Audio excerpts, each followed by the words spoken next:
Hello बच्चा लोग, कैसे हैं आप सब। लास्ट लेक्चर में हम लोग ने डिस्कस किया था बच्चों, what is relation between v equals to r omega. और फिर हम लोग ने डिस्कस किया था what is angular velocity, what is angular acceleration. और आज हम पढ़ने वाले हैं बहुत ही इम्पोर्टेंट टॉपिक जो कि HSC बोर्ड में आता ही आता है, and that is banking of fruit. तो बच्चों, बैंकिंग ऑफ फ्रूट का मतलब क्या होता है, धीरे धीरे करके समझने की कोशिश करते हैं। ठीक है, तो सबसे पहली बात, बैंकिंग ऑफ फ्रूट का मतलब क्या होता है। देखिए यहाँ पे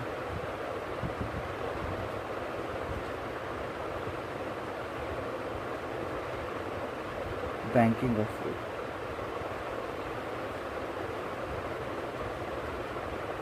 इसका मतलब क्या होता है। बच्चों, आपने देखा होगा कि जो हाईवे होता है हमारा, वो कभी स्ट्रेट नहीं होता।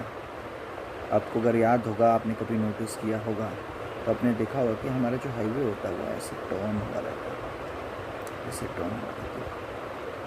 ठीक है, तो यहाँ पे अगर हम एक व्हीकल कंसीडर करेंगे तो ये हमारा सेंटर हो जाएगा। सेंटर से इस व्हीकल तक की पोजीशन को हम लोग कंसीडर करेंगे। ठीक है, और ये सपोज़ हमारी कोई कार है, यही पावरी वाली कार, ये हमारी कार है वाली कार। ठीक है, और ये हमारी कार है, ये उसका रेडियस ऑफ कर्वेचर है, ये सेंटर है, और यहाँ पे सेंट्रीपिटल फोर्स एक्ट कर रहा है। तो बच्चों, सेंट्रीपिटल फोर्स यहाँ पे कितना हो जाएगा, यहाँ पर लिखता हूँ mv square upon r, mv square upon r, ये हमारा सेंट्रीपिटल फोर्स हो जाएगा। ठीक है, तो यहाँ से हम क्या फाइंड करेंगे बच्चों, बैंकिंग ऑफ फ्रूट। तो बेसिकली हम करते क्या हैं, इसमें इनर एज को आउटर एज से थोड़ा सा रेज कर देते हैं। जैसे अगर डायग्राम आप देखोगे, सपोज फॉर एग्जांपल, बहुत इम्पोर्टेंट टॉपिक है। तो ये हमारा आउटर एज है, इनर एज से कुछ एंगल्स इसको रेज कर देना है, थीटा, ये एंगल हमारा थीटा हो जाएगा। और ये हमारी कार है, और ये उसका वेट है mg, और ये उसका नॉर्मल रिएक्शन है। ठीक है, तो इस प्रोसेस को हम क्या बोलते हैं, बैंकिंग ऑफ फ्रूट। तो डिफाइन कर लेते हैं बैंकिंग ऑफ फ्रूट को। तो क्या मैं बोल सकता हूँ कि the process of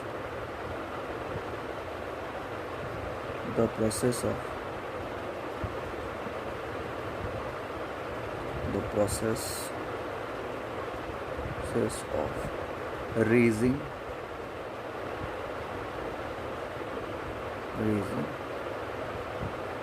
outer edge of road,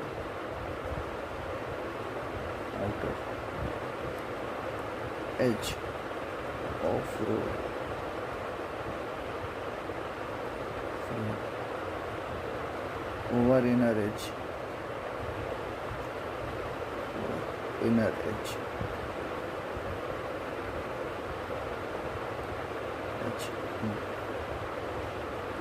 edge, थोड़ा अच्छे से लिख देता हूँ, inner edge by certain angle,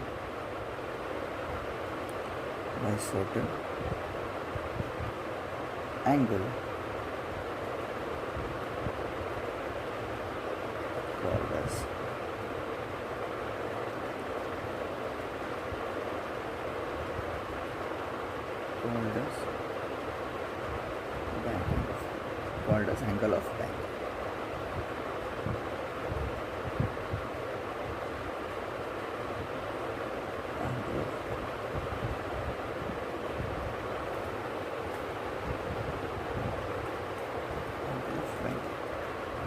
यहाँ तक तो बच्चे समझ में आ गया। तो ये हमारा बेसिक सा कंसेप्ट है बैंकिंग ऑफ फ्रूट का। अब इसका डेरिवेशन कैसे रखें, बच्चे को बहुत डिफ़िकल्टी होता है इसके डेरिवेशंस को याद रखने में। मैं एक सिंपल सा तरीका बताता हूँ डेरिवेशन को याद रखने के लिए, ध्यान से सुनना इस बात को और ज़्यादा अपने दिमाग को त्रास नहीं देना। क्या करना, दिमाग को त्रास नहीं देना है। तो देखो, ध्यान से देखो, एकदम ध्यान वाले ध्यान से। तो बच्चे लोग, क्या मैं इस नॉर्मल रिएक्शन को ऊपर ऐसे लिख सकता हूँ, n cos थीटा। अब सोच रहे होगे कि ये आया कहाँ से, तो सोचना है जाहिर सी बात, इसको हम लोग ने ऐसे रिजॉल्व कर दिया, इसको हम लोग ने ऐसे रिजॉल्व कर दिया, तो ये हमारा एंगल हो जाएगा cos थीटा और ये हो जाएगा sin थीटा। फ्रिक्शनल फोर्स इस डायरेक्शन में, तो ये n cos थीटा हो जाएगा, तो यहाँ पे क्या हो जाएगा n sin थीटा। अब मैं यहाँ पे n sin थीटा लिख रहा हूँ, तो फ्रिक्शनल फोर्स का हो जाएगा यहाँ पे F cos थीटा, और फ्रिक्शनल फोर्स का यहाँ पे हो जाएगा F sin थीटा, और वेट mg नीचे एक्ट करेगा, वेट mg नीचे एक्ट करेगा। यहाँ तक कोई शक सवाल समझ में आया सबको? चलो ठीक है, तुम लोग कह रहे हो तो हम आगे भी बढ़ जाते हैं। सो बच्चों लोग ध्यान देना, एकदम सिंपल सी बात है, एकदम सिंपल सी बात है। क्या मैं बोल सकता हूँ कि ये जो वर्टिकल कंपोनेंट है वो अपवर्ड कंपोनेंट है, वो डाउनवर्ड को बैलेंस करके रखा है? तो मैं, अगर आपकी इजाज़त हो तो मैं ऐसे भी लिख सकता हूँ, mg plus f sin theta is equals to n cos theta. किसी को दिक्कत तो नहीं होनी चाहिए, है ना? cos थीटा, थोड़ा सा इसको ढंग से लिख देता हूँ,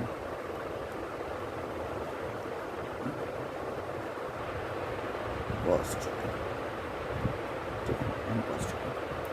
सिमिलरली अगर आप ध्यान से देखोगे तो ये जो हॉरिजॉन्टल कंपोनेंट है ये क्या प्रोवाइड करेगा, सेंट्रीपिटल फोर्स। तो इसको कहने से पहले थोड़ा सा इस वाले इक्वेशन को मैं मॉडिफाई कर देता हूँ। मैं ये साइड में mg रखता हूँ सिर्फ, और इसको उधर लेके जाता हूँ। तो this can be written as n cos theta minus f sin theta, ठीक है? इसको इक्वेशन 1 बोल दो।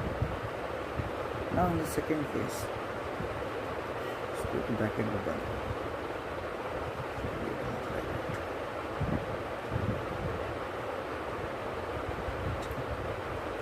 अब सेकेंड केस में क्या कर सकते हो बच्चों, ये जो हॉरिजॉन्टल कंपोनेंट है वो सेंट्रीपिटल फोर्स प्रोवाइड करेगा, तो इसके लिए हम लोग लिख सकते हैं m v square upon r equals to mv square upon r equals to f cos theta plus n sin theta. इसको तो दिक्कत नहीं होनी चाहिए वैसे, यहाँ तो सबको समझ में आ गया। इसको इक्वेशन हो टू बोल देंगे, so this will be called as equation 2।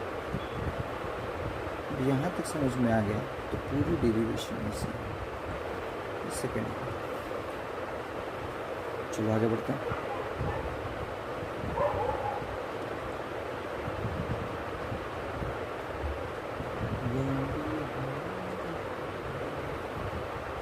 Sorry, HSC बुला रही है और साथ में कोरोना भी बुला रही है,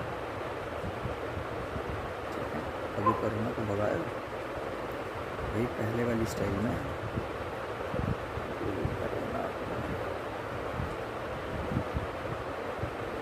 चलो कोरोना की वजह से थोड़ा टाइम तो मिला, है ना?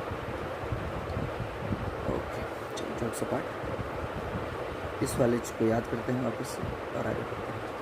mg equals to n cos, इसको डिवाइड कर देते हैं बच्चों। तो पहला वाला क्या था, third equation, n v square by r equals to F cos theta plus N sine theta, so F cos theta plus N sine theta,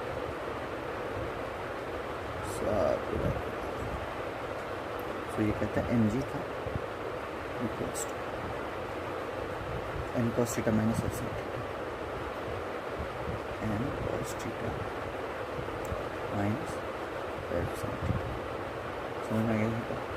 M M गया तो इसको ऐसे लिख सकते हो ना, वी इसको अपन R G equals to F cos theta plus N sine theta, है ना। और ये क्या हो जाएगा, N cos theta minus F sine theta. यहाँ तक किसी को सवाल? ठीक है। सो ये हो गया v square equals to r. अब इसको क्या करो तुम लोग ना, कॉस से डिवाइड कर दो, इसको डिवाइड कर दो। इसको अगर डिवाइड कर देते हो तुम तो क्या हो जाएगा, देखो कॉस से न्यूमरेटर डिनोमिनेटर को डिवाइड करना है, तो v square upon are g होगा। यहाँ तो एज इट इज़। अब इसके लिए मैं लिख रहा हूँ एफ कॉस थीटा, तो cos theta upon cos theta cancel हो जाएगा, तो एफ हो गया, plus N sine theta upon cos theta tan theta हो जाएगा, तो एन टैन थीटा। सिमिलरली यहाँ पे एन बच जाएगा माइनस एफ टैन थीटा। ठीक है, यहाँ तक तो सबको समझ में। अब याद करेंगे वो पुराना दौर जब हमारा force was directly proportional to normal reaction and F is equals to हुआ करता था mu S into normal reaction, capital. याद है वो ज़माना? इसी ज़माने को याद करते हुए इस इक्वेशन को हम इसको थर्ड बोल दो और इसको फोर्थ बोल दो, इसको सब्स्टिट्यूट कर देंगे हम लोग यहाँ पे। क्या बोलेंगे, therefore from third and fourth. क्या बोलती पब्लिक? समझ में आ रहा है? अरे मगज में आ रहा है क्या? V square upon R G.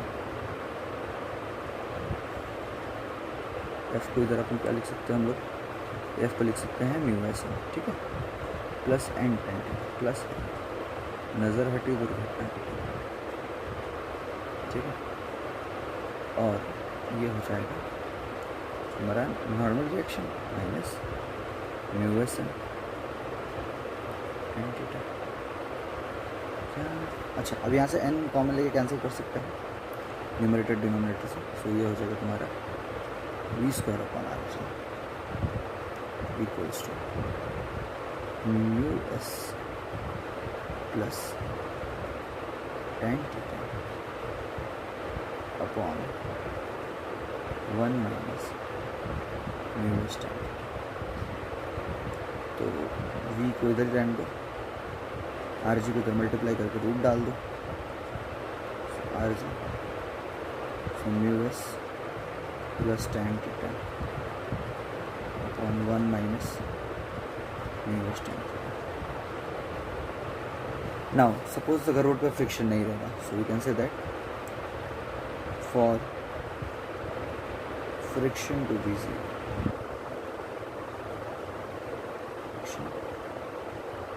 to be zero, so we can say that mu s equals to 0। यहाँ पे सब्स्टिट्यूट कर दें, so v will be equals to root of r g tan theta। सबको समझ में आया ये? तो ये हो जाएगा हमारा वेलोसिटी।